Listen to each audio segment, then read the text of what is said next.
TET pass ઉમેદવારો 15 વર્ષથી નોકરી માટે લડી રહ્યા છે। ગાંધીનગરમાં આંદોલન દરમિયાન અટકાયત બાદ હવે ઉમેદવારોએ પોસ્ટકાર્ડ અભિયાન શરૂ કર્યું। ઉમેદવારોએ ધોરણ 1 થી 5માં જગ્યા વધારવા માટે પોસ્ટકાર્ડ અભિયાન શરૂ કર્યું છે, જેમાં મુખ્ય ન્યાયાધીશ, મુખ્યમંત્રી અને રાજ્યપાલને પત્ર લખી ઉમેદવારોની વેદના સાંભળવાની અપીલ કરાઈ છે। છેલ્લા 14 વર્ષમાં પીટીસી પાસ ઉમેદવારોની માત્ર 7,889 લોકોની ભરતી થઈ। ઉમેદવારોની માંગ છે કે ધોરણ 6 થી 12માં જે પ્રક્રિયાથી ભરતી થાય છે, તો ધોરણ 1 થી 5માં ઓછી જગ્યાઓ પર ભરતી કેમ થઈ રહી છે?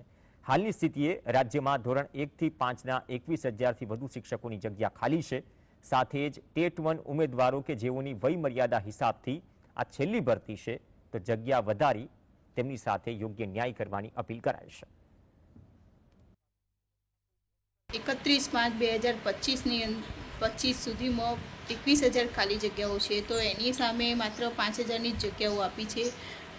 માનનીય શિક્ષણ મંત્રી શ્રીને અમે રજૂઆત કરી હતી, પણ એમને મૌખિક આશ્વાસન આપ્યું હતું કે 50% જેટલી જગ્યાઓ વધારી આપશે। તો અને સાહેબે કોઈ હજુ સુધી સત્તાવાર જાહેરાત કરી નથી। તો સાહેબને અમારી નમ્ર વિનંતી છે કે અમારી 1 થી 5ની અંદર જગ્યાઓ